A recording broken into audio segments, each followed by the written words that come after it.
بسم الله الرحمن الرحيم. عن أبي هريرة رضي الله تعالى عنه أن رسول الله صلى الله عليه وسلم قال: من صلى علي واحدة صلى الله عليه عشرا.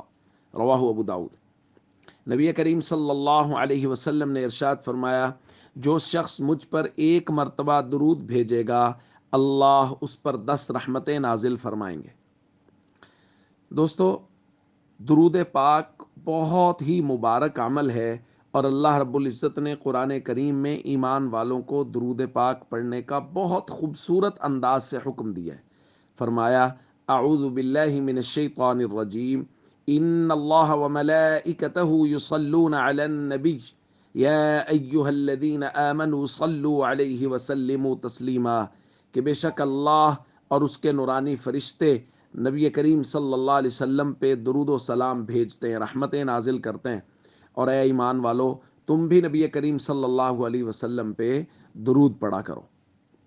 دوستو، اس خوبصورت انداز سے نبی کریم صلی اللہ علیہ وسلم پر درود پاک بھیجنے کا حکم دیا گیا، اور جس قدر احسانات امت پر، ہم سب پر نبی کریم صلی اللہ علیہ وسلم کے ہیں، ان کے ساتھ تعلق بنانا، ان پر درود پاک پڑھنا، دعائے رحمت کرنا، یہ تو ویسے ہی ہر مسلمان کی ذمہ داری ہے اور ہونی چاہیے، لیکن اللہ کا کس قدر کرم ہے کہ نبی کریم صلی اللہ علیہ وسلم نے فرمایا کہ جو شخص بھی مجھ پر ایک مرتبہ درود پڑھے گا اللہ رب العزت اس پر 10 رحمتیں نازل فرمائیں گے، اور بعض روایات میں ہے 10 گناہ معاف فرمائیں گے، 10 درجات بلند فرمائیں گے۔